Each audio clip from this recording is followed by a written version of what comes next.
5월을 맞이해서 가정의 달에 가장 행복한 교회, 행복한 언어, 행복한 사랑, 행복한 관계, 행복한 믿음, 행복 시리즈 설교를 하게 되었습니다. 오늘 오순절을 맞이하고 성령 강림주일을 맞이해서 가장 행복한 교회라는 말씀으로 함께 은혜를 나누고자 합니다. 여러분, 가장 행복한 말은 어떤 말일까? 창조적인 언어를 사용하는 거라고 이야기했습니다. 그것은 축복의 언어요, 배려의 언어요, 사랑의 언어요, 용서의 언어였다. 이런 행복한 말을 사용하는 관계는 행복한 관계를 이룰 수가 있습니다. 하나님 보시기에 심히 좋았더라. 여러분, 가장 행복한 관계를 얻게 되고 그것이 우리의 가정이 되고 우리의 교회가 되어야 된다. 그런 행복한 관계는 가장 행복한 사랑으로 꼽히게 되는 것입니다. 가장 아름다운 사랑은 열정과 친밀감과 헌신으로 어떤 상황에도 불구하고 아름다운 사랑을 만들어 갈 수 있다. 이런 행복한 말과 관계와 이런 사랑 갖고 모여지는 우리의 신앙이 가장 행복한 믿음입니다. 그 믿음을 소유하면 여러분 인생 삶의 행복을 느낄 수가 있습니다. 스데반은 그의 마지막 모습이 너무나 행복한 모습이었습니다. 말씀을 증거하며 그의 얼굴은 천사의 얼굴처럼 빛나게 됩니다. 그의 눈은 하나님의 영광을 바라보는 것입니다. 그의 입은 그를 치는 자들을 위해서 저들을 용서하여 달라는 여러분 용서의 언어가 이루어지는 것입니다. 이런 가장 행복한 말과 행복한 관계와 행복한 사랑, 행복한 믿음을 간직한 교회가 있다면 그건 가장 행복한 교회가 될 것입니다. 오늘 행복 설교 시즌 마지막에 우리 모두가 이런 행복한 말, 관계, 사랑, 믿음을 갖고 하나님을 섬기는 우리 행복한 교회가 되기를 주님의 이름으로 간절히 바랍니다. 그래서 우리는 행복한 사람, 행복한 교회입니다. 우리 교회 표어를 갖고 옆 사람과 한 번 더 인사하겠습니다. 행복한 사람, 행복한 교회입니다.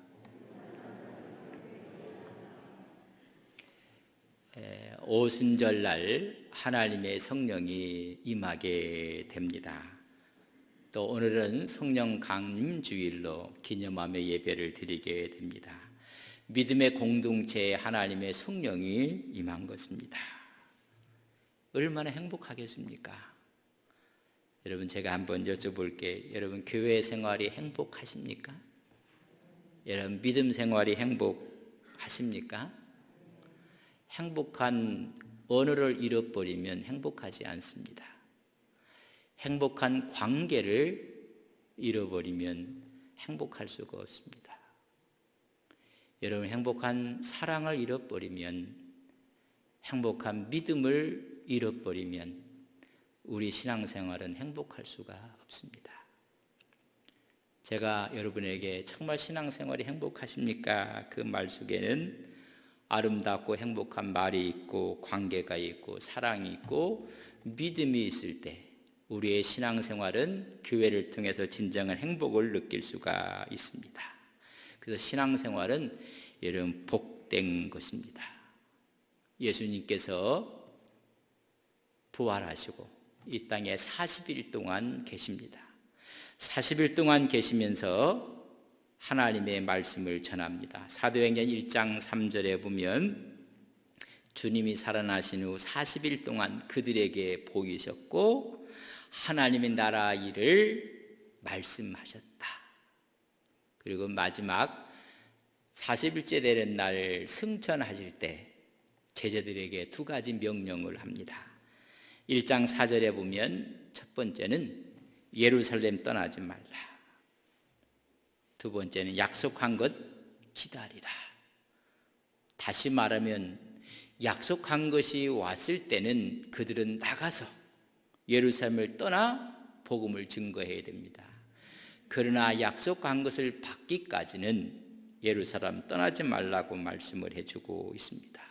이 약속한 것은 요엘서 2장 28절과 29절에 보면 내가 내 영을 만민에게 주어줄 그 약속입니다.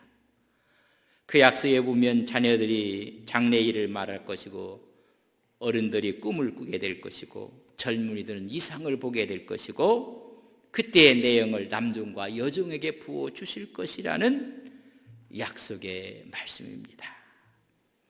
이 약속의 말씀이 이루기 전까지는 떠나지 말라는 것입니다.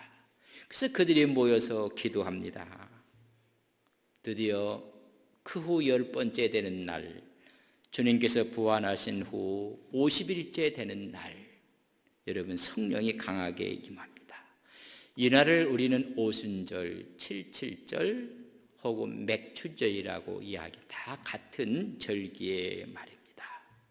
이들이 한 곳에 모였습니다. 제자들을 포함해서 120문도가 모여서 열심히 한 마음으로 기도에 힘썼습니다.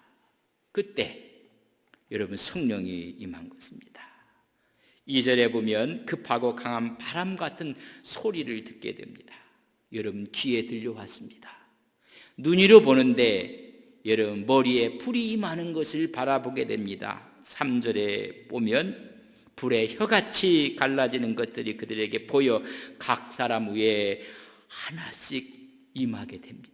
눈으로 보게 됩니다. 여러분 귀로 들었습니다. 눈으로 보았습니다. 이제 그들이 입이 터지는데 4절에 보면 다른 언어로 다른 방언으로 여러분 이야기하기 시작합니다. 방언이 터졌습니다. 거기에 모였던 모든 사람들에게 하나님의 성령이 임한 것입니다. 이에서 세워진 것이 여러분 교회입니다. 교회의 원형은 오순절날 함께 모였던 그들이 여러분 정말 언어가, 그들의 관계가, 그들의 사랑이, 그들의 믿음이 새로워진 변화를 체험하게 된 것입니다. 사도들의 가르침을 받고 서로 교제하고 서로 떡을 떼며 애찬하고 성찬하고 기도에 힘쓰는 놀라운 일이 여러분 120명이 모인 교회에 이루어진 것입니다. 모든 사람에게 임했다고 했습니다. 이때는 예루살렘에 모여있는 제자들과 함께한 사람들이 어려울 때입니다. 그의 스승이었던 예수님은 십자가형을 언도받고 로마의 사형수로 인류의 모든 죄를 지고 마지막 십자가의 죽음을 맞게 되었습니다. 제자들은 뿔뿔이 흩어졌고 부활한 주님은 그들을 만났고 그들에게 힘과 용기를 허락해 주셨고 이제 마지막 부탁을 하면서 승천을 하게 된데 여러분 그를 따르는 모든 사람들은 언제 이런 핍박이 이런 어려움이 다가올지 알 수가 없는 두려운 시기였습니다. 예수를 믿는 사람들을 핍박하는 그런 상황이었습니다. 부활을 목격했다고요? 사도행전 보면 그 부활에 대한 이야기의 기록이 있고 고린도전서 15장에 보면 수많은 사람이 부활을 목격한 것을 기록하고 있습니다.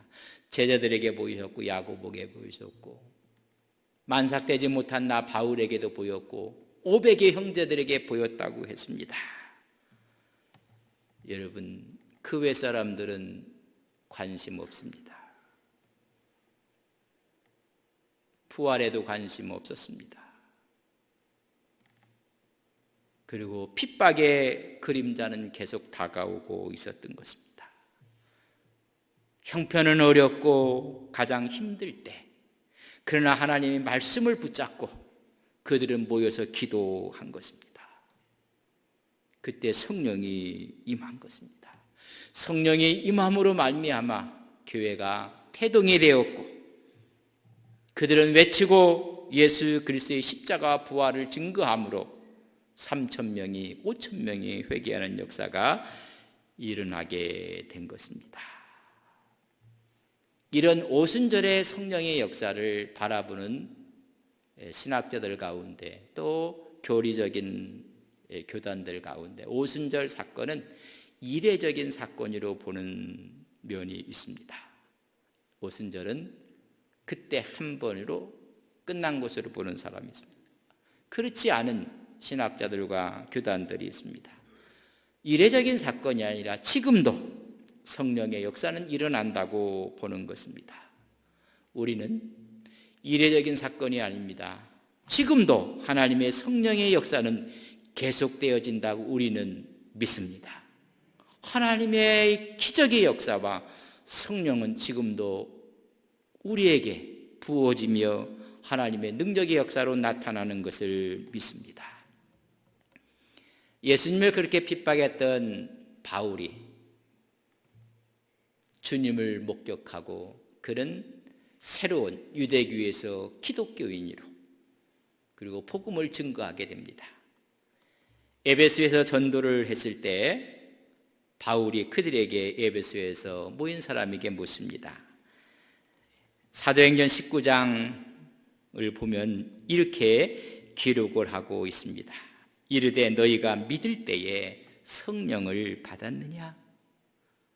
이르되 아니라 우리는 성령의 계심도 듣지 못하였도다.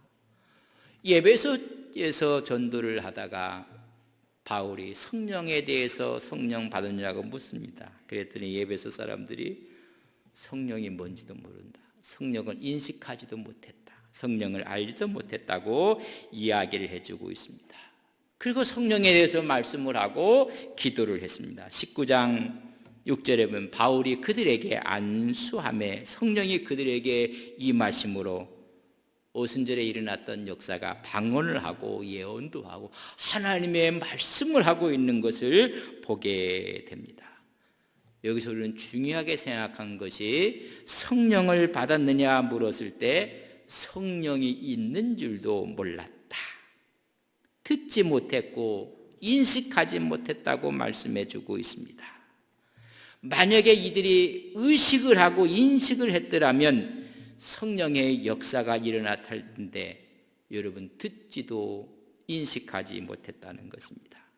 성령에 대해서 인식한다는 것이 얼마큼 중요한지 우리는 지금 피부로 여러분 배우고 있는 것입니다. 그것이 뭔지 아세요? 여러분 코로나19에 대한 이야기입니다. 제가 여쭤보겠습니다. 코로나19 눈에 보입니까?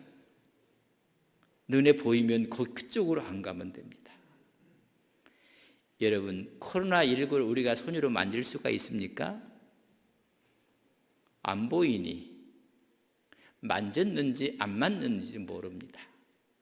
여러분 코로나19 바이러스가 무슨 냄새가 납니까? 뭐 냄새가 안 난다면 냄새나는 쪽 안 가면 될 것입니다. 근데 코로나19를 우리가 뭐 하고 있어요 지금? 인식하고 있는 것입니다. 듣고 있었습니다. 인식하고 있으니까는 집에서 나갈 때 여러분 전부 다 마스크를 써야 돼요.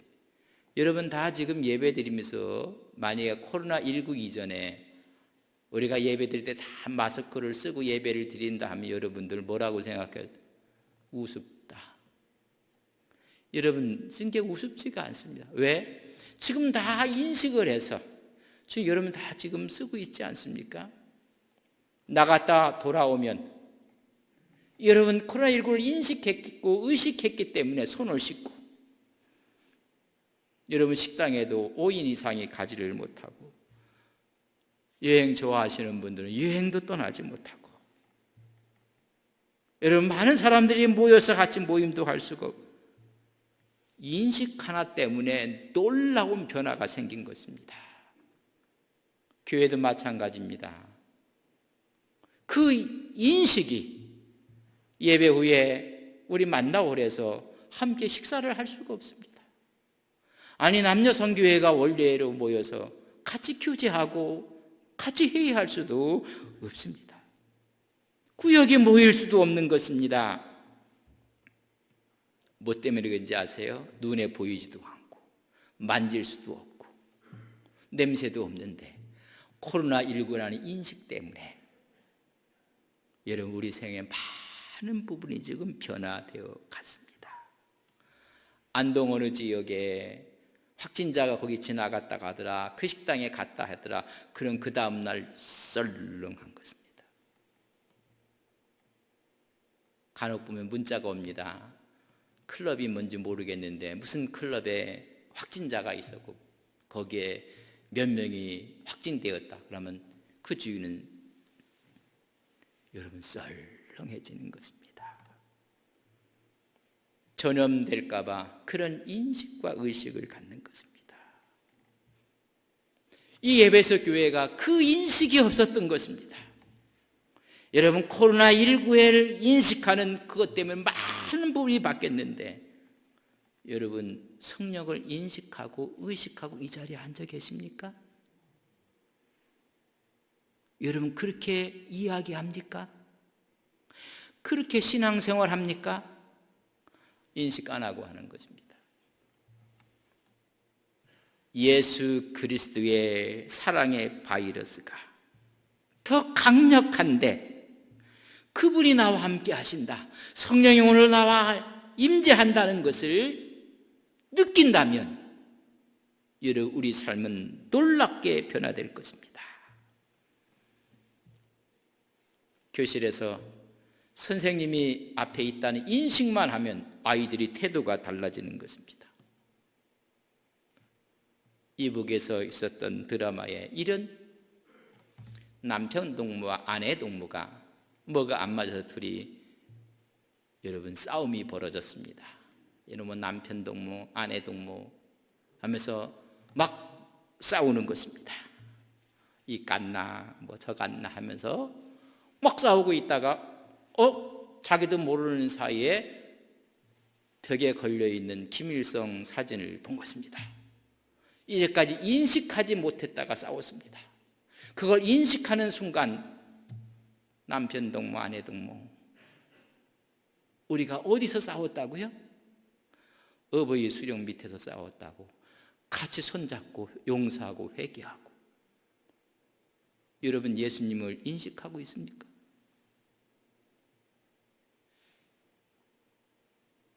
오죽하면 이북에서 왔던 운동선수들이 환영하는 큰 현수막에 거기에 사진이 있는데 비 맞고 있다고 난리를 쳤다는 포도를 우리는 접한 적이 있습니다. 우리는 신앙생활하면서 예수 그리스도가 내 안에, 성령이 내 안에 있다고 여러분 인식하고 신앙생활 하십니까?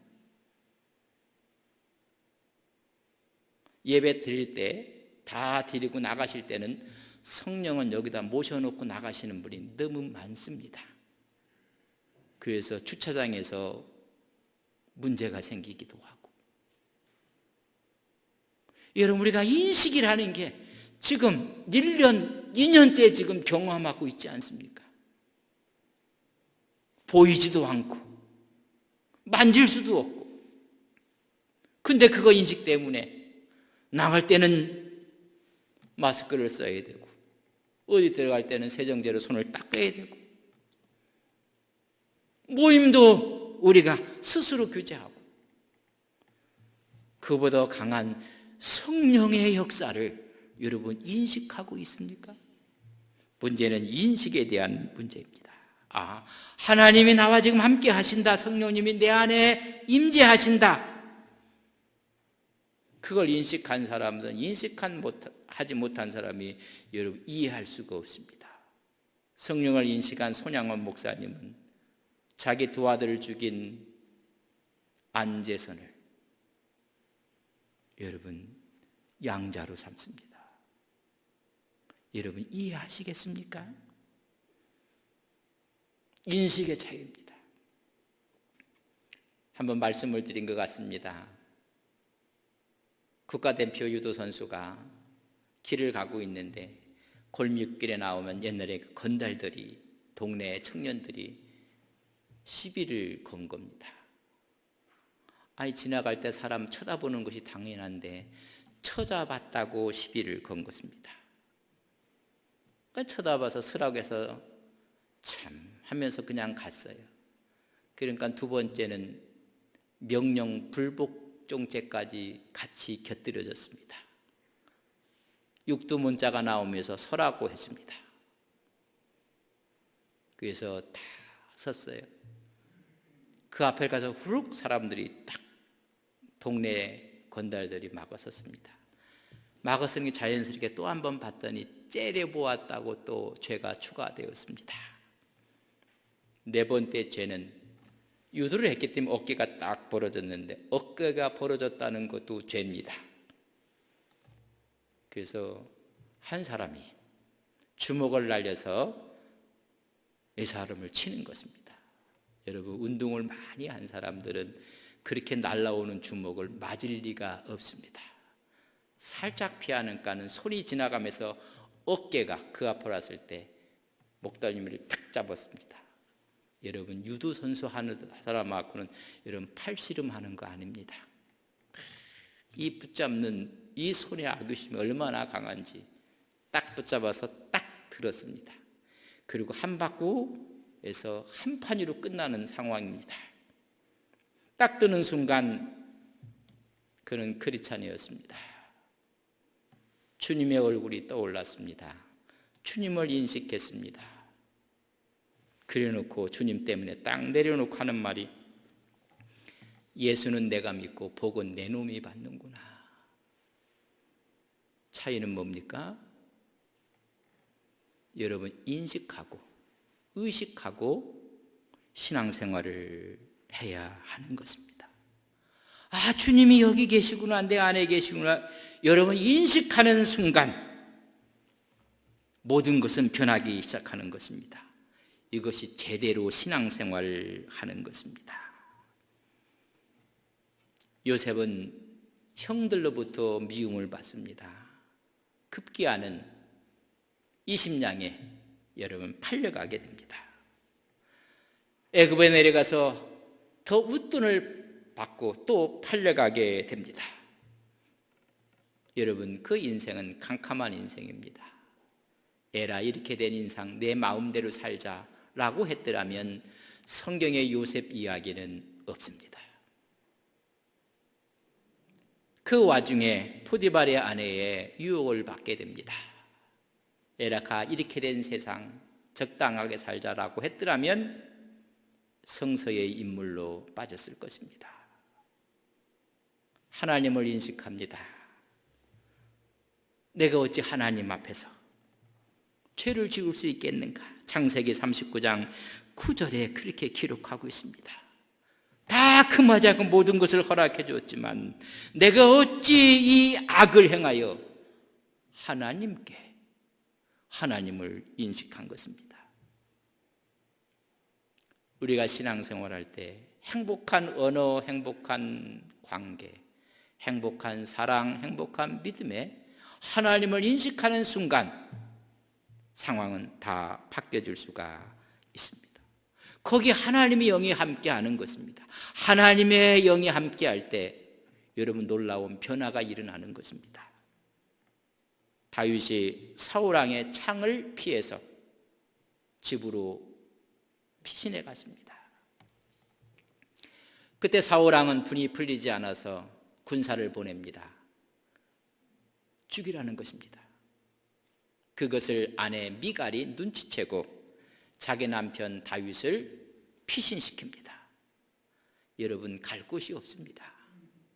그러나 자기 스승이 있는 사무엘에게 피신을 하게 됩니다. 거기가 여러분 라마였습니다. 그 라마에 하나님 말씀을 배우는 제자들이 있었습니다. 기숙사가 있었습니다. 아니, 신학교 같은 기숙사가, 그걸 우리는 나이옷이라고 합니다. 라마에 있는 기숙사, 라마에 있는 신학교가 있었습니다. 하나님의 사람이 있고 하나님의 사람 밑에서 하나님을 연구하며 배우는 신앙인들이 있었습니다. 그것으로 피신을 합니다. 사울에게 보고가 들어갑니다. 다윗이 라마나윳에 숨어 들었다는 것입니다. 다윗은 군사를 보냅니다. 죽이라는 것입니다. 첫 번째 군사들이 갔을 때 살기 등등해서 갑니다.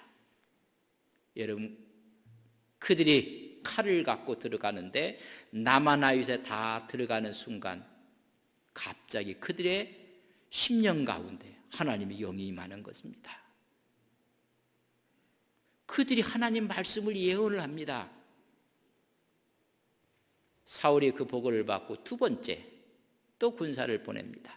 더 강한 사람을 보내서 죽이라는 것입니다. 두 번째도 주의 영이 임하는 것입니다. 세 번째 보내서 죽이라는 것입니다. 세 번째도 하나님의 영이 강하게 임합니다. 이제 마지막으로 자기가 직접 칼을 들고 죽이러 갑니다. 여러분, 성서는 뭐라고 이야기하는지 아십니까? 그곳에 도착하는 순간 하나님 영이 그에게도 임하는 것입니다. 사무엘상 19장 23절에 보면 사울이 라마나윳으로 가니라 하나님 영이 그에게도 임하시니 그가 라마나윳에 이르기까지 걸어가며 예언을 하였더라.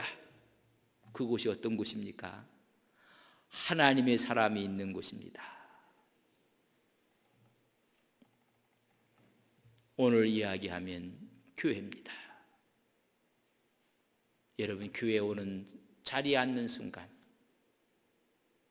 무장이 해제되고 하나님 영이 강하게 임한다는 것입니다. 오늘 120명이 함께 모였을 때 하나님의 영이 임해서 그들을 가리켜 세술에 취했다고 이야기해 주고 있습니다. 새로운 성령의 하나님의 능력이 역사에 강압적으로 임한 것입니다.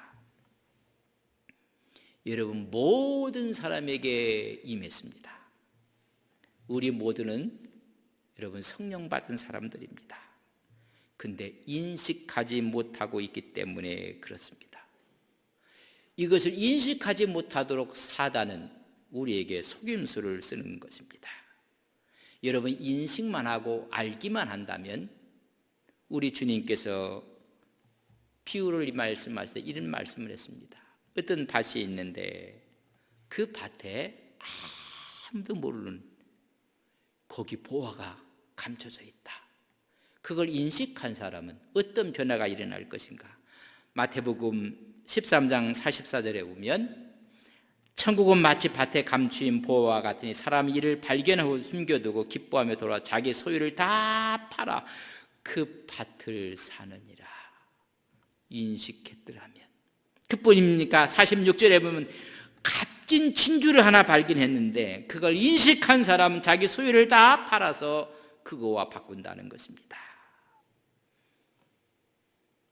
여러분, 인식이라는 게 얼마나 중요한지, 제가 하나님 말씀을 인식하고 살고 있는지 없는지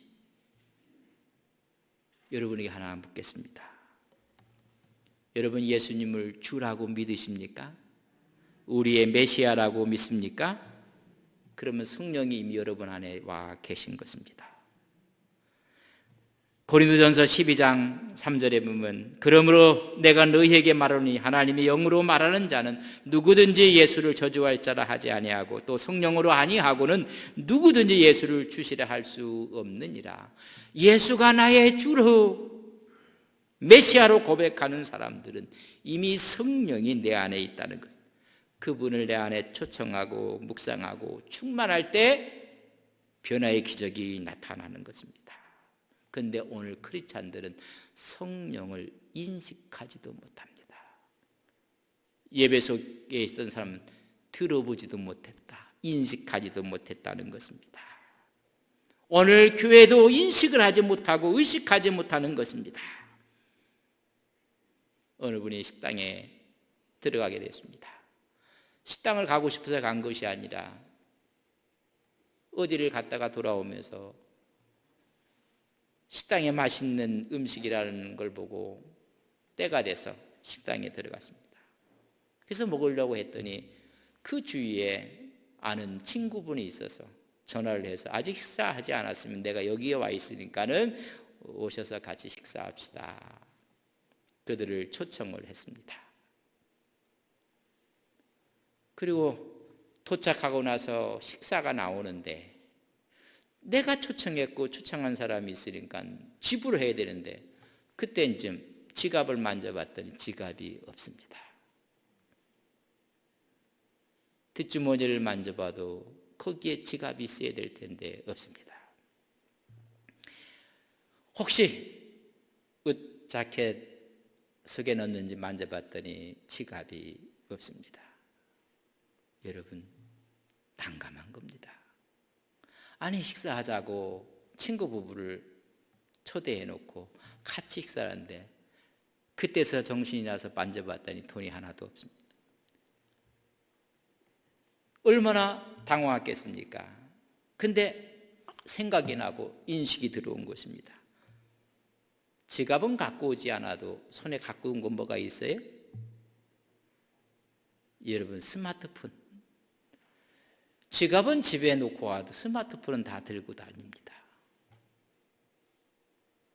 근데 그 스마트폰에 앱을 깔아서 여러분 다 크레딧 카드를 거기다 저장을 심어놨습니다. 그게 딱 생각나는 순간, 좀 전까지 밥 먹는 것이 참 힘들었는데 핸드폰에 앱을 깔아 자기 카드를 다 심어놓은 것을 인식하는 순간 여러분, 웃음이 나오는 것입니다. 우리가 신앙생활을 하면서 우리가 인식을 하지 못하는 것입니다. 성령 충만을 인식하여 성령과 우리가 신앙과 믿음 생활을 제대로 못하는 것입니다. 성령을 인식하고 의식하지 못하기 때문에 여러분 행복하지 않습니다. 그리고 변화가 없습니다. 예수 믿으면서 변하지 않는 것이 그게 기적입니다. 성령이 와서 우리가 변화되는 것은 정상입니다. 예수 믿었는데 안 변했다. 여러분, 기적입니다. 전부 다 종교 생활을 하는 것입니다. 예수님 당시의 바리새인들처럼. 여러분, 정말 신앙생활을 하고 성령의 충만한 생활을 할 때 그 기쁨이 이루 말할 수가 없는 것입니다. 그런데 많은 사람들이 성령 충만을 오해하고 있습니다. 첫 번째 오해는 성령 충만은 기사가 나타나고 표적이 나타나는 것으로 오해하고 있습니다. 아니, 표적도 기사도 나타날 수가 있습니다. 그러나 그게 성령 충만의 본질이 아닙니다. 오늘 이 다음 하나님의 말씀에 사도행전 2장 14절부터 베드로의 설교가 나옵니다. 베드로의 설교의 핵심은 오순절의 현상이 아닙니다. 예수님의 십자가와 예수님의 부활이 베드로의 설교의 핵심이었습니다. 그 핵심 앞에 회개하여 성령의 충만에 대한 이야기를 말씀하시지 여러분 현상을 말씀하지 않습니다. 성령 충만의 본질은 우리가 회개해요 성령의 열매, 그 인격을 맺혀지는 것입니다. 갈라디아 5장 20절 23절에 보면 오직 성령의 열매는, 성령을 인식하고 맺혀진 열매는 사랑과 희락과 화평과 오래 참음과 자비와 양성과 충성과 온유와 절제니라. 이 같은 불을 금지할 것이 없다고 했습니다. 여러분, 회개의 영을 주셔서 성령의 열매가 맺혀지는 것입니다. 그래 변화가 오는 것입니다.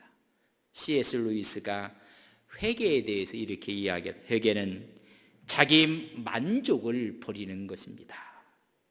자기 의지를 버리는 것입니다. 그런 말하기를 회개는 선한 사람이 하는 것입니다. 악한 사람은 회개를 못합니다. 사실 악한 사람이 회개를 해야 되는데 회개는 선한 사람이 한다고 이야기를 합니다. 왜냐하면 자기 의지를 버리고 자기 만족을 내려놓는 것은 선한 사람은 순간순간 내려놓습니다. 악한 사람은 알기는 알지만은, 필요성은 느끼지만은 그럴 힘이 없습니다. 그렇기 때문에 행복한 신앙생활을 못하는 것입니다.